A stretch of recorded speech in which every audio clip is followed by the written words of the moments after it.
하나님 말씀은 로마서 1장 16절입니다.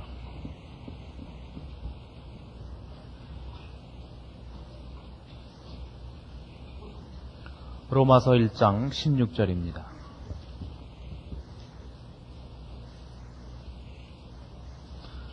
내가 복음을 부끄러워하지 아니하노니 이 복음은 모든 믿는 자에게 구원을 주시는 하나님의 능력이 됨이라.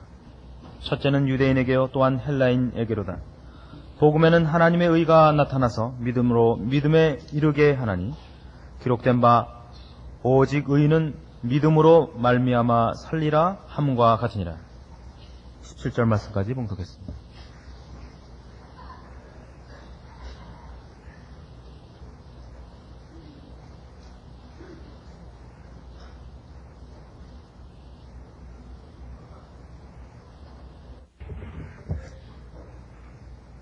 기독교 신앙의 핵심이 되는 복음이라 하는 내용은 우리 처음에 살펴본 바와 같이 예수 그리스도께서 이 땅에 오시사 우리 죄를 위하여 죽으신 것과 또 부활하사 하늘 보좌 우편에서 지금도 우리를 위하여 기도하시고 우리를 완성시키기 위하여 제사장 직분을 수행하고 계시는 그의 메시아직과 죽음과 부활로 말미암아 우리를 온전케 하시고 완성시키는 이 모든 일에 그 핵심되는 내용이 다 들어있다 이렇게 말씀을 드렸습니다. 그러나 오늘 16절과 17절에 이르면 이 복음의 내용과 핵심되는 것이 예수 그리스도의 오심과 그의 승천에만 국한되는 것이 아니라 좀 더 크고 원대한 스케일을 가지고 이 복음을 사도 바울이 설명하는 내용과 만납니다. 그것은 16절에 있는 바와 같이 이 복음은 모든 믿는 자에게 구원을 주시는 하나님의 능력이라 하는 선언입니다. 우리가 믿는 기독교 신앙이 뭐냐 그러면 예수님의 오심과 예수님의 승천입니다. 우리를 위하여 죽으신 것과 우리를 위하여 살아나셔서 지금 우리 편을 들고 계시는 겁니다. 그러나 더 크게 더 거대한 시각을 가지고 보자면 바로 이 모든 것은 하나님이 하신 것입니다. 그래서 구원과 우리가 얻은 바 구원과 이 구원에 관한 소식인 복음을 얘기할 때는 하나님의 능력, 하나님의 계획, 하나님의 의지, 하나님의 지혜라는 차원에서부터 벗어날 수가 없습니다. 그리고 그렇게 우리가 이 복음을 따져야 되는 이유는 현실적으로 여러 가지 문제와 결부되기 때문에 우리는 꼭 따져봐야 됩니다. 우리의 구원이 언제나 흔들리고 우리의 믿음이 연약해지는 가장 큰 이유는 우리가 얻은 바 구원이 무엇인가? 하나님이 그리스도 예수 안에서 우리에게 베푸시고 아니 예수를 보내신 하나님이 우리를 향하여 어떤 뜻과 계획과 열심과 능력을 행사하고 계시는가를 모르기 때문이다. 이렇게 단적으로 얘기할 수 있습니다.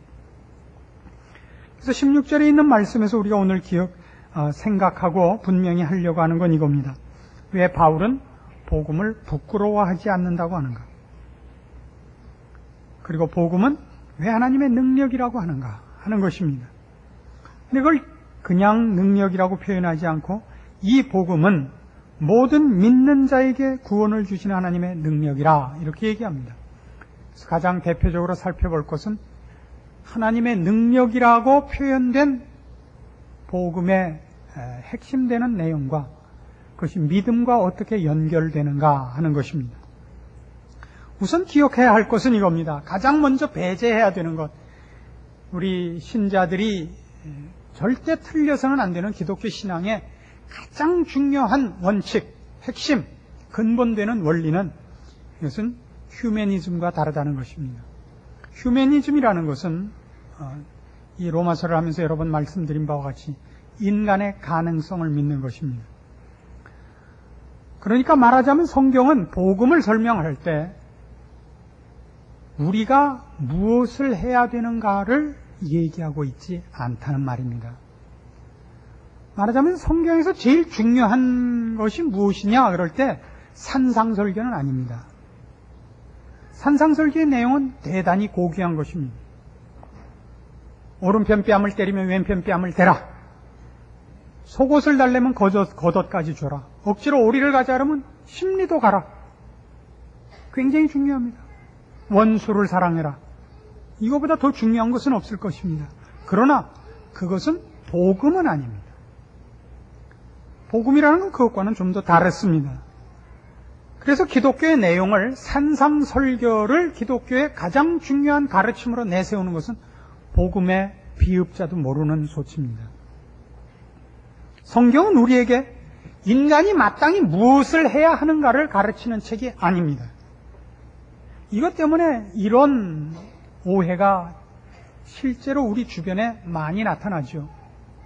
여러분은 이런 얘기를 많이 들으실 겁니다. 저딴 게 무슨 예수를 믿는다 그래? 이런 말을 여러분 들어보신 적이 있을 거예요, 본인 스스로가. 게다가 그 반대되는 말도 들어보신 적 있죠. 저 사람은 예수는 안 믿지만 천당이 있다면 바로 저 사람이 가야 돼. 이건 기독교 신앙과는 전혀 관계가 없는 얘기들입니다. 기독교 신앙이라는 것은 하나님과 예수 그리스도를 알고 그의 자녀로 부름을 받는 것이지 착하냐 안 착하냐의 문제가 아닙니다. 그리고 구원은 어떻게 해야 구원을 얻느냐를 설명하고 있지도 않습니다. 하나님이 하신 일, 하나님이 어떻게 우리를 구원하셨는가를 얘기하고 있지, 우리가 어떻게 구원을 얻어야 되는가, 하나님께서 우리에게 구원을 얻기 위하여 무엇을 하라고 하시는가를 얘기하고 있는 것이 복음이 아닙니다. 그래서 바로 이 생각과, 이건 인간이 갖는 본능적인 생각이거든요. 이 생각과 기독교 신앙이 적당히 절충된 이상한 뭐라 그럽니까? 짬뽕이 하나 생겼어요. 짬뽕이라 그럽니까? 요새 중국집에 가니까요, 옛날엔 애들이 짜장면과 짬뽕을 먹는 비율이 짜장면이 절대 우세했답니다. 짜장면 8에 짬뽕 2. 그러니까 짜짜짜짜 짬짜 이렇게 먹었는데 요새는 짬뽕이 훨씬 많이 팔린대요. 그래서 왜 그런가 그랬더니 이런 재밌는 얘기를 해줬습니다. 누구죠? 코미디언으로 요새 데뷔한 달룡씨. 이 달룡씨가 자기는 짬뽕이 좋다 그러는 바람에 중국집에서 짜장면보다 짬뽕이 많이 팔린답니다. 심각하죠? 이 텔레비에 나온 사람이 뭐라 그러느냐, 신문에다 글을 쓴 사람이 뭐라 그러냐 하는 건 우리한테 굉장한 영향을 미칩니다. 그래서 신자들이 갖고 있는 생각 중에서 많은 생각들이 성경이 아니라 신문의 얘기고 텔레비의 얘기라는 것을 여러분이 아셔야 됩니다. 우리는 훨씬 성경에 대해서는 무식합니다. 그래서 시간적인 비율을 제가 어떻게 메꿀 수가 없어서, 여러분들은 매일 신문을 받아보시고 설교는 주일날 한 번도 올까 말까 하니까 볼륨을 높이는 수밖에 없게 된 것을 여러분이 깊이 이해해 주시기 바랍니다. 자, 어떻게 짬뽕을 했냐면, 우리가 우리 스스로 구원을 얻게 된 것을 하나님이 안타깝게 생각하셔서 이제 예수 그리스도를 보내서 우리 죄를 위하여 예수님을 십자가에 못 박고 우리 죄를 다 없이 하셨습니다. 이제 구원의 문이 열렸습니다. 이제 누구든지 예수를 믿기만 하면 다른 거 다 관두고, 무슨 헌금을 많이 하려는 것도 아니고 착한 일을 하려는 게 아니라 예수를 믿는다고만 하면 이제 공짜로 값없이 구원을 얻게 됐다. 다 짬뽕이란 말입니다. 조금 전에 고개를 끄덕이신 분들이 많은데 이 심각한 거다 이거예요. 그러니까 구원을 이렇게 지금 붙여놨다고요. 예전엔 우리가 율법을 지켜야 됐다. 거짓말을 하지 않고, 간음을 하지 않고, 살인을 하지 않고, 안식일을 지켜야 됐고, 그리고 주님께서 산상설교에서 얘기하신 식으로 얘기하면 마음으로 마저도 율법에 저촉되는 것을 하면 안 됐다. 그래서 구원을 얻을 자가 없었다. 그러나 이제 하나님이 우리를 불쌍히 여기서 예수를 보내어 십자가에서 우리 모든 죄를 사했다. 이제 구원의 문이 마음껏 넓어졌다. 이제 우리가 할 일은 단 하나다. 믿고 오기만 하라. 그것도 못하느냐 이 왼수들아. 이렇게 됐어요. 이것까지도 아닙니다. 구원은. 복음은 이렇지 않습니다. 성경이 얘기하는 복음은 뭐냐, 여러분? 복음이라는 것 자체는 우리에게 구원의 가능성을 제시하거나 설명한 것이 아니라 하나님께서 우리를 구원하시는 그의 방법이라는 거예요. 복음 자체가. 복음이 하나님이 나를 구원하시는 하나님의 손길이고 하나님의 방법이라 그래요. 그것이 제시된, 쇼윈도에 제시된, 그리고 값없이 제시된 어떤 이렇게 진열된 상품이 아닙니다. 누구든지 값없이 공짜로 주워 가라가 아닙니다. 이해하시겠습니까? 아직은 이해가 덜 되시죠? 오늘 그 문제에 대한 성경의 전체적인 이제 그 증거들을 이제 제시하겠습니다. 이 문제가 왜 심각하냐? 여러분, 이건 상관없습니다. 여러분이 예수를 믿고 있으면 그것이 여러분이 선택이든 무슨 결단이든 아무래도 좋습니다. 여러분이 하나님을 믿고 예수를 믿는다면 여러분은 구원을 얻은 것입니다. 그러나 문제는 그것을 어떻게 정리했느냐는 다음에 여러분이 얻은 구원과 여러분이 가진 신앙이 커지고 깊어지는 데는 막대한 지장을 초래합니다. 신자의 가장 큰 거침돌은 뭐냐 하면 구원을 하나님이 제시하셨고 우리에게 공짜로 주신 것을 내가 선택했다고 믿는 한, 즉 구원이 하나님께서 하신 일이 99.9%고 내가 한 일이 0.1%라 할지라도 그렇게 결부되어 있으면 우리는 내가 맡은 0.1%를 완수하지 못하는 존재들입니다. 신앙생활을 해보시면 우리는 늘 완악하고 게으르고 배반하며 알고도 죄를 짓습니다. 그 0.1%를 못해요. 그래서 그 0.1%가 내 책임이라고 되어 있는 사람은 예외 없이 좌절하고 실패합니다. 그 경험이 있으시죠? 그렇게 되면 복음은 복음이 아닙니다. 그건 뭐와 같으냐 하면 제가 신이라고 합시다. 제가 어떤 시체를 살려내기로 했어요. 그러면서 시체한테 이렇게 얘기하는 것과 같습니다. 내가 너를 살려주겠다. 너 다른 거 하나도 할 거 없다. 내가 너 살려줄 때 3초 동안 나를 똑바로 봐라. 이러는 것과 같습니다. 네가 나를 쳐다만 보면 내가 너를, 나머지는 내가 다 알아서 할 테니까 너 쳐다봐라. 눈알이 있어야 쳐다보죠, 시체가. 이미 썩은 지 오랜데. 아니, 그러면 쳐다볼 눈이 없으면, 그러면 내가 하나, 둘, 셋 그럴 테니까 그때 힘만 한번, 이렇게 마음에 힘만 한번 써라. 시체가 뭘 들어서 힘을 써요? 시체는 아무 반응을 할 수가 없습니다. 왜요? 들을 수도, 볼 수도, 자기가 어떤 처지인지도 그에 대해서는 전혀 감각이 없기 때문이죠. 구원이란 바로 그와 흡사합니다. 구원이란 시체인 우리, 하나님에 대해서 전혀 감각이 없는 우리를 하나님 쪽에서 불쌍히 여기사 우리를 구원해 내신 겁니다. 그의 손으로, 그의 능력으로. 이게 구원입니다. 그럼 당장 우린 이런 문제가 생깁니다. 그럼 믿는 자와 믿지 않는 자의 차이는 뭐냐가 되죠. 그러면 하나님께서 시체인 우리를 구원하셨다면 시체인 쪽에서 무슨 믿음이니 안 믿음이니가 어디에 통용이 됩니까? 그렇지 않습니까? 어차피 하나님이 우리를 살리실 때 시체인 우리가 하나님을 쳐다볼 수도 없고 마음에 힘을 줄 수도 없고 귀를 기울일 수도 없었다면 그러면 왜 믿음이라는 것이 등장을 해서 믿는 자는 구원을 얻고 믿지 않는 자는 구원을 얻지 못하는 구별이 생기는가? 라고 여러분은 물으실 겁니다. 자, 여기 그 답이 있습니다. 보통 구원은 이런 식으로 실제적으로는 시행이 됩니다. 누가 와서 복음을 전하죠. 예수를 믿으십시오. 당신은 죄인입니다. 천지를 지으신 하나님이 범죄한 우리를 위하여 예수를 보내셨고 우리를 사랑하사 우리를 구원하시기로 하셨습니다. 예수를 믿으십시오. 그렇게 권합니다. 마치 우리의 반응과 결단을 요구하는 것 같은 형태를 취합니다. 이건 뭐 우리만 그런 것이 아니라 사도 바울마저도 그랬죠. 옥문이 열리고 사도 바울이 그 사도 바울을 묶어놨던 모든 결박이 풀어졌었습니다. 도망간 줄 알고, 죄수가 도망간 줄 알고 간수가 자결을 하려고 그러자 바울이 그를 제지합니다. 우리가 다 여기 있으니 네 몸을 상하지 마라. 그래서 떨면서 와서 묻습니다. 내가 어찌하여야 구원을 얻을 수 있습니까? 뭐라 그랬죠? 주 예수를 믿으라.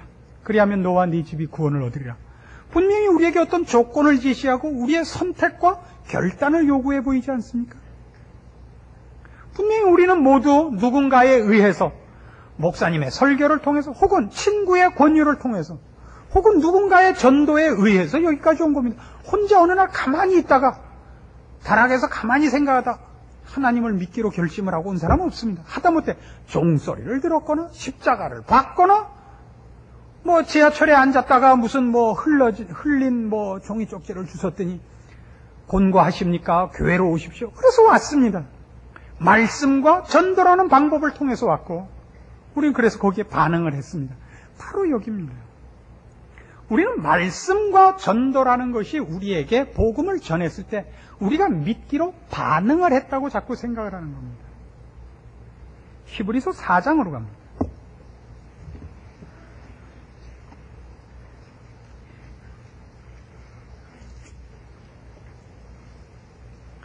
신약성경 356페이지 히브리서 4장 12절입니다. 하나님의 말씀은 살았고 운동력이 있어 좌우에 날선 어떤 검보다도 예리하여 혼과 영과 및 관절과 골수를 찔러 쪼개기까지 하며 또 마음의 생각과 뜻을 감찰하나니 지으신 것이 하나라도 그 앞에 나타나지 않음이 없고 오직 만물이 우리를 상관하시는 자의 눈앞에 벌거벗은 것 같이 드러나느니라. 잘 보세요. 우린 지금 이렇게 오해하고 있는 겁니다. 복음이 나에게 제시됐고 나는 거기에 반응했다. 내가 선택했다 그러는 겁니다. 성경이 하는 얘기는 복음은 우리에게 제시된 것이 아니라 복음이 우리를 파고들었다고 얘기를 한다고요. 하나님의 말씀은 우리를 설득하고 우리에게 제안을 한 것이 아닙니다. 그 말씀은 내 영혼, 골수, 심령 속에 파고 들어와 죽은 내 영혼을 살리고 감긴 내 눈을 뜨고 막힌 내 귀를 뚫어놓는 것입니다. 그래서 바울은 복음을 설명할 때 모든 믿는 자에게 구원을 주시는 하나님의 능력이라고 얘기를 하는 겁니다. 믿음은 우리의 반응이거나 우리의 조건이 아니라 결과입니다. 결과. 말씀을 듣고 하나님이 하신 예수 그리스도로 말미암아 우리를 이제 구원하게 된 모든 일들을 제시한 것이 아닙니다. 말씀은 하나님께서 우리를 위하여 무엇을 하셨고 어떻게 우리를 사랑하셨는가를 진술하고 있는 것이 아닙니다. 하나님께서 우리를 위하여 우리 죄를 없이 하시기 위하여 예수를 보내사 우리 죄를 씻는 작업과 그리고 우리를 완성시키기 위하여 예수 그리스도께서 아직도 하늘 보좌 우편에서 우리를 위하여 비시는 제사장 직분을 수행하고 있는 것과 함께 성령을 보내사 우리 마음 문을 여시고 우리 죽은 심령을 깨우치는 작업을 동시에 하십니다. 이걸 다 합쳐서 복음이라고 합니다. 데살로니가 전서 1장으로 갑니다.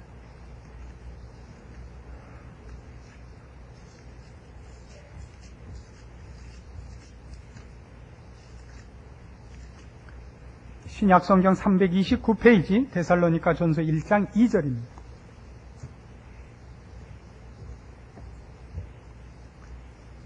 우리가 너희 무리를 인하여 항상 하나님께 감사하고 기도할 때 너희를 말하면 너희의 믿음의 역사와 사랑의 수고와 우리 주 예수 그리스도에 대한 소망의 인내를 우리 하나님 아버지 앞에서 쉬지 않고 기억함이니 하나님의 사랑하심을 받은 형제들아 너희를 택하심을 아노라. 이는 우리 복음이 말로만 너희에게 이른 것이 아니라 오직 능력과 성령과 큰 확신으로 된 것이니 우리가 너희 가운데서 너희를 위하여 어떠한 사람이 된 것은 너희 아는 바와 같으니라. 데살로니가 교회에 편지를 보냅니다. 내가 너희의 믿음을 듣고 매우 기뻐한다. 하나님이 너희를 택하신 것이 너무나 분명하구나. 그걸 어떻게 알았느냐고. 내가 너희에게 복음을 전했을 때 이것이 말로만이 아니라 뒤에 나오는 바와 같이 능력과 성령과 확신으로 너희에게 이르렀기 때문에 너희가 신자가 된 것을 내가 목도했으므로 내가 감사하노라. 이것이 하나님께서 이 말씀 속에 능력으로 함께하여 너희 심령을 찔러 쪼개어 변화시키지 않는다면 이 복음에 관한 것이 말로 설명으로 너희를 납득시키고 너희를 예수 믿게 할 방법은 없기 때문입니다. 이것으로 보아 분명히 하나님이 너희를 택하신 것이고 택했기 때문에 내가 너희에게 복음을 전할 때 그 복음이 말로만이 아니라 하나님께서 그 말씀 속에 함께하사 능력으로, 확신으로, 성령으로 너희의 가슴에, 너희의 심령에 간섭하여 너희를 믿게 하셨느니라. 이렇게 설명하는 겁니다. 우리가 가진 믿음들, 우리가 하나님을 알며 우리가 예수 그리스도를 주라 시인하는 이 모든 것들은 내 선택과 내 결단이 아닙니다. 결과입니다. 무슨 결과예요? 하나님이 성령으로 말미암아 내 안에서 일으키신 나를 거듭나게 하셨고 내 눈을 뜨게 하셨고 죽었던 내 심령이 살아나게 하시사 내가 보고 알고 듣고 만지고 맞습니다라고 고백하게 된 결과입니다. 이건 결과입니다. 더 분명한 데를 찾아봅시다. 고린도전서 2장입니다.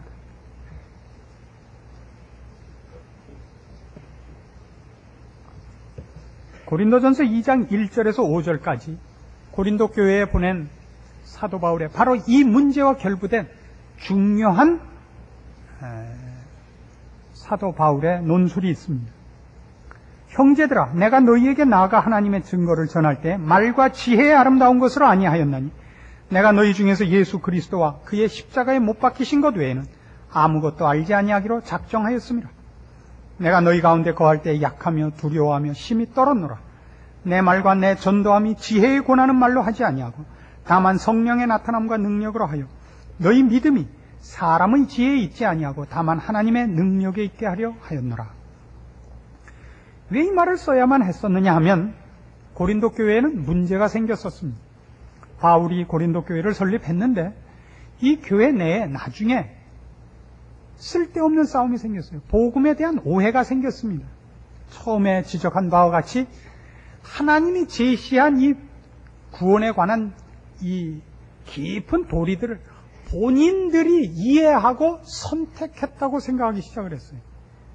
난 똑똑하고 난 신령해서 이 말을 알아들어서 예수를 믿게 됐고 너희들은 덜 똑똑하고 덜 신령해서 안 믿었다. 혹은 늦게 믿었다. 혹은 아직도 덜 믿고 있다. 이런 싸움이 생겼습니다. 그래서 바울이 지금 무슨 싸움을 하려고 그러냐면 너희가 믿고 너희가 고백하는 신앙들은 너희의 머리와 생각으로 이해를 해서 너희가 믿은 것이 아니라 너희 속에 성령께서 작업하셔서 너희가 알게 된 것이다. 네가 똑똑해서 예수를 믿게 된 것이 아니라 하나님이 너희의 심령에 간섭한 결과로서 믿음이 생긴 것이다. 그 얘기를 하기 위해 이 말을 씁니다. 다시 보세요. 형제들아, 내가 너희에게 나아가 하나님의 증거를 전할 때 말과 지혜의 아름다운 것으로 아니었다. 사상과 사상, 철학적인 어떤 윤리와 도덕이 전달되는 것이 아니었다. 왜? 이것은 사람이 이해할 수 있는 것이 아니기 때문에. 내가 그래서 너희 중에 이 일을 전할 때는 십자가 외에는 생각지 않았다. 십자가란 뭐예요? 인간의 구원에 관한 한 인간 스스로 쪽에서 아무 능력도 지혜도 지식도 없다는 것을 십자가보다 더 잘 설명하는 게 어디 있습니까? 그래서 어떻게 하기를 요구했느냐? 4절 다시 보시면 내 말과 내 전도함이 지혜에 권하는 말로 하지 아니하고 다만 성령의 나타남과 능력으로 하여 너희 믿음이 사람의 지혜에 있지 아니하고 다만 하나님의 능력에 있게 하려 하였노라. 바로 이겁니다. 우리는 종종 우리가 예수를 선택했다고 생각합니다. 내가 믿었다고 생각합니다. 다른 건 다 필요 없다. 뭐 착하고 안 착하고 성실하고 불성실하고의 문제가 아니라 일단 우리가 할 단 하나의 책임이 있다면 예수를 믿는 것이다. 뭐 그렇게 믿었다고 해서 제가 시비를 걸자는 건 아닙니다. 그러나 그 다음에 신앙을 쌓는 데는 중요한 차이가 생긴다고요. 그 믿음은 여러분의 의지도 아니고 여러분의 지혜도 아니고 여러분의 열심도 아니고 하나님께서 만들어낸 중생한 결과로 생긴 하나님을 아는 지식인 것입니다. 여러분은 하나님이 계시다는 걸 어느 순간부터 알기 시작했고, 여러분이 하나님 앞에서 죄인이라는 걸 알게 된 것입니다. 어떻게 해요? 여러분이 선택하고 이해해서가 아니라 성령 하나님께서 여러분을 변화시켰기 때문입니다. 여기까지 복음입니다. 여기까지, 이것까지 복음입니다. 그래서 바울은 얘기하는 겁니다. 내가 복음을 부끄러워하지 아니하노니 이는 모든 믿는 자에게 구원을 주시는 하나님의 능력이라. 우리 쪽에서 자격과 조건을 따지지 않습니다. 우리는 못났고 완악하며 훨씬 처참합니다. 그러나 하나님이 우리에게 찾아오시사 우리를 위하여 죄속하시는 예수 그리스도의 대속 사역만을 일으키신 것이 아니라 완악한 우리, 죽은 우리, 무능한 우리의 심령에 하나님께서 대수술을 시행하시고 우리로 하여금 하나님의 베푸시는 은혜와 우리를 향하여 갖고 계시는 모든 약속에 참여할 수 있도록 바꿔놓으시는 겁니다. 로마서 10장으로 가시죠.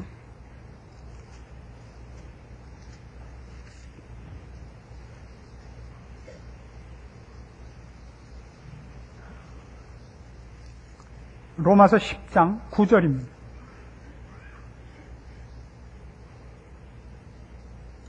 네가 만일 네 입으로 예수를 주로 시인하며 또 하나님께서 그를 죽은 자 가운데서 살리신 것을 네 마음에 믿으면 구원을 얻으리니 사람이 마음으로 믿어 의에 이르고 입으로 시인하여 구원에 이르느니라.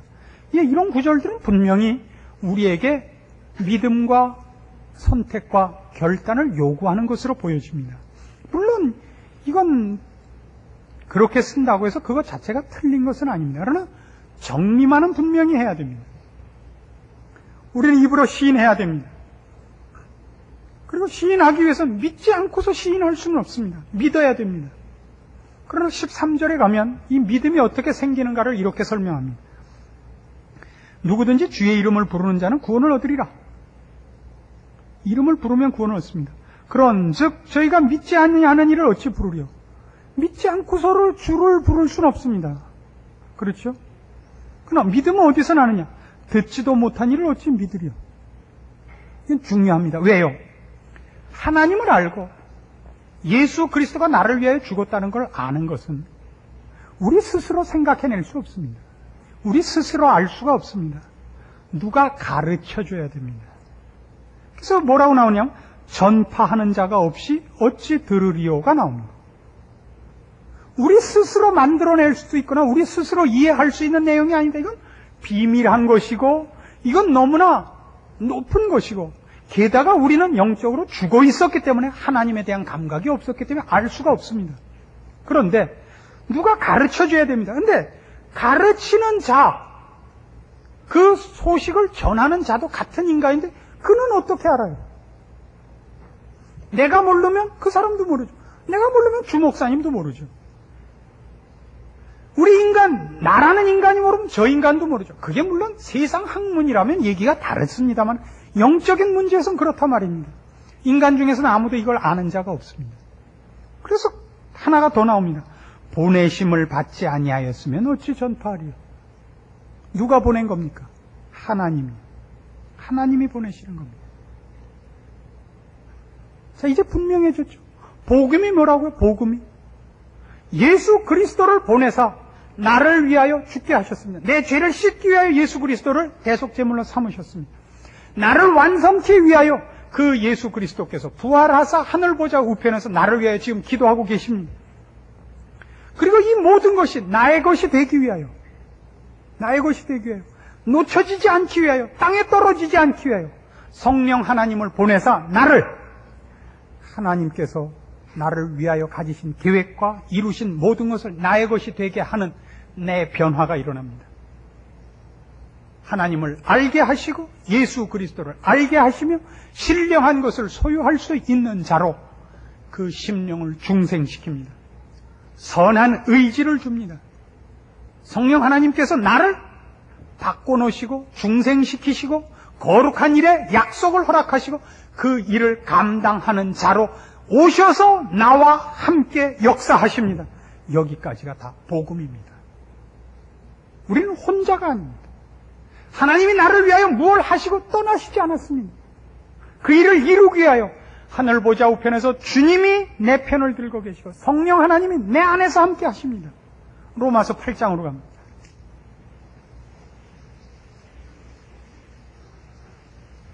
26절입니다. 이와 같이 성령도 우리 연약함을 도우시나니 우리가 마땅히 빌 바를 알지 못하나 오직 성령이 말할 수 없는 탄식으로 우리를 위하여 친히 간구하시느니라. 그렇죠? 성령님을 보내신 이유가 여기 있습니다. 우리의 선택에다가 하나님이 모든 것을 맡기지 않으셨습니다. 우리의 운명이 우리의 생각과 우리의 선택 속에 있지 않습니다. 그럼 우린 뭐냐고요? 여러분이 잘못 선택하면 하나님 앞에 맞으면서 고치도록 되어 있는 존재고, 올바른 선택을 하면 칭찬과 상급 속에서 영광의 자리로 가게 되어 있는 존재입니다. 그래서 사도 바울이 지금 자랑하는 바는 이겁니다. 내가 복음을 부끄러워하지 않는다. 왜 부끄러워하지 않느냐? 이것은 모든 믿는 자에게 구원을 주시는 하나님의 능력이기 때문이다. 그 능력은 말하자면 하나님이 우리를 죄 가운데서 구원하시고 그것을 우리에게 적용시키시되 우리가 하나님이 하신 일에 대하여 정당한 반응을 못하는 것을 내버려 두시지 않고 거기에 정당한 반응을 하도록 우리에게도 작업을 하사 그 일을 결과적으로 완성의 자리까지 이루어내실 것이 복음 속에 감춰져 있기 때문이다. 즉 하나님의 일하시는 방법이 바로 복음이다. 이것이 복음의 전 내용입니다. 그래서 지금 본 로마서 8장은 이어서 이렇게 나옵니다. 성령이 우리를 위하여 간구하시는 그것이 도대체 어디로 가기 때문이냐? 27절. 마음을 감찰하시는 이가 성령의 생각을 하시나니 이는 성령이 하나님의 뜻대로 성도를 위하여 간구하심이니라. 우리의 운명은 우리 손에 있지 않습니다. 성령님이 우리를 하나님의 뜻대로 몰아가십니다. 우리가 죄를 지면 우리를 불편하게 만들고 못 살게 구십니다. 그래도 안 되면, 마음을 못 살게 굴어서도 안 되면 다리를 부러뜨리든가 무슨 허리를 부러뜨리든가 눈알을 하나 빼든가 어떻게 해서라도 하나님의 뜻대로 우리를 몰아내실 겁니다. 그래서 28절이 등장을 합니다. 우리가 알거니와 하나님을 사랑하는 자 곧 그 뜻대로 부르심을 입은 자들에게는 모든 것이 합력하여 선을 이루느니라. 아멘 하십니까? 그렇지만 이게 얼마나 엄청난 공갈인지도 아시겠습니까? 이제 알아서 하십시오. 여러분의 인생 속에서 일어나는 모든 아픔과 슬픔들과 생각해야 되는 일들은 합력하여 선을 이루기 위하여 하나님이 내버려 두시지 않은 손길의 결과인 것입니다. 여러분이 지금 여러분이 하고 싶은 대로 다 됐더라면 이 자리에 안 있었을 것은 왜입니까? 왜요? 부모를 잘못 만난 것도 아니요, 시대를 잘못 만난 것이 아니라 하나님께서 성령을 보내사 여러분을 하나님이 기뻐하시는 영광의 자리에 앉히시기 위하여 여러분을 내버려 두시지 않은 결과입니다. 그걸 만족하십니까? 안 만족스러우신 겁니까 아직? 더 맞는 수밖에 방법이 없습니다. 그래서 이어서 봅시다. 29절. 하나님이 미리 아신 자들로 또한 그 아들의 형상을 본받게 하기 위하여 미리 정하셨으니 이는 그로 많은 형제 중에서 맏아들이 되게 하려 하심이니라. 또 미리 정하신 그들을 또한 부르시고 부르신 그들을 또한 의롭다 하시고 의롭다 하신 그들을 또한 영화롭게 하셨느니라. 복음이 뭐냐고요? 하나님이 불쌍하고 비참하고 미련하고 게으르고 완악한 우리들을 사랑하사 우리의 운명을 우리의 손에 내버려 두시지 않고 찾아오셔서 죄에서 꺼낼 뿐만 아니라 씻으시고 거룩해 하시고 아름답게 하사 영광의 자리에 앉히시기로 이제 그 일을 시작하셨다. 그 시작하신 이가 하나님이시기 때문에 이루어지고야 말 것이다. 그게 복음입니다. 복음은 하나님이 우리 이 미련하고 완악한 인생에 찾아오시고 간섭하신 의지의 손길인 것입니다. 이것을 복음이라고 합니다. 이것을 복음이라고 합니다. 여러분이 이 복음에 대하여 하나님의 간섭에 대하여 반항하실 수 있습니다. 남는 것은 몇 자국밖에 없습니다. 하나님의 고집과 여러분의 고집이 충돌하면 누가 이길 것 같습니까? 하나님이 이기십니다. 왜요? 하나님은 고집이 얼마나 세신가 하면 그의 별명은 영원이라고 하십니다. 여러분은 고집을 기껏 부려봤자 100년 부리기 바쁩니다. 그래서 성경은 얘기합니다. 말로 할 때 순종하여 칭찬받고 상 받으면서 여러분의 신앙생활을 영위하라고 합니다. 이사야 55장으로 갑니다. 하나님께서 우리에게 말씀하시고 우리를 권면하는 것들이 얼마나 대단한 의지 속에서 우리에게 주어진 말씀인가를 우리가 살펴보기로 합니다. 구약성경 1035페이지 이사야 55장 6절입니다.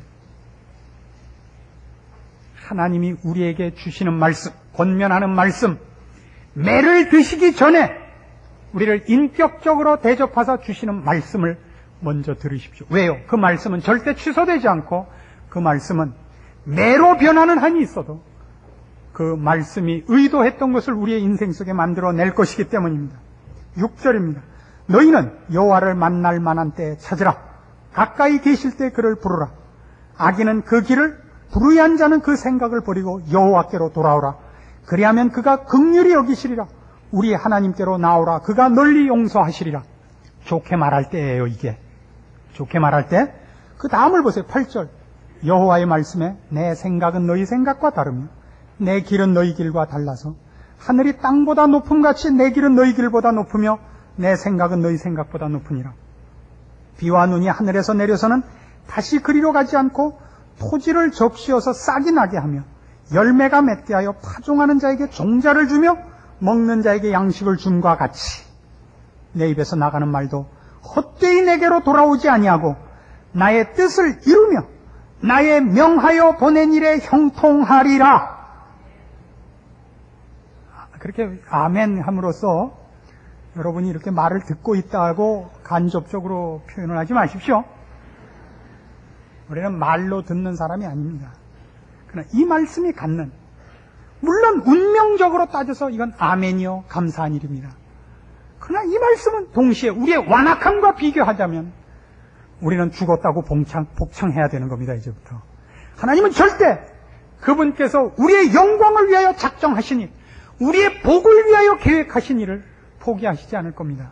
근데 우리는 좋게 말해서 절대 듣지 않는 왼수들입니다.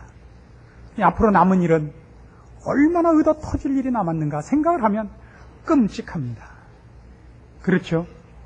그러나 여러분이 만일 지혜롭게 하나님의 말씀에 순종을 하신다면 신자의 길이란 얼마나 복된 것이며, 그리고 이 세상의 어느 것으로도 방해받지 않는 영광된 우리의 약속이 사실 얼마나 확실한가를 생각하게 된다면 신자는 마땅히 매일의 삶을 찬송과 감사로 이어야 되는 것이 사실 아니겠습니까? 왜 그렇게 못 산다고요? 우리는 우리의 근거를 가지기 일수고, 그 다음에 우리는 우리의 고집을 앞세우기 일수이기 때문입니다. 하나님이 이 일을 우리 속에서 이루시고야 만다는 것과, 그리고 하나님이 우리 속에서 이루시고자 하는 영원한 약속이 복되다는 것을 인정하는 것, 그것이 신자의 행복입니다. 신자가 마땅히 해야 될 믿음의 순종입니다. 이것이 복음입니다. 우리는 하나님의 복음을 부끄러워하지 않아야 됩니다. 그것이 하나님의 능력인 줄 인정하시고 우리로 믿게 하시며 우리로 그 자리에 영원한 기업의 자녀로 불러낸 자리에서 승리하는 우리 모두가 마땅히 되어야 할 것입니다. 기도하십시다. 하나님 아버지 은혜를 감사합니다. 우리를 사랑하시는 것과 우리를 하나님의 자녀로 영광의 자리에 세우실 것을 믿습니다. 순종하는 마음 주시고 지혜로운 마음 주시옵소서. 짧은 인생입니다. 세상에 지지 말고 살게 하시고 주의 부르심과 하시는 말씀에 귀 기울여 순종하여 복된 신앙생활을 영위할 줄 아는 저희들 되게 하사 우리의 입술에 찬송이 있게 하시고 우리의 인생에 우리 하나님의 영광이 늘 충만케 하시옵소서. 지금은 우리 주 예수 그리스도의 은혜와 하나님 아버지의 극진하신 사랑과 성령님의 교통하심이 주를 사랑하기로 하며 믿음 안에서 충성되기로 약속하고 돌아가는 심령들 위해 영원토록 함께 있을지어다. 아멘.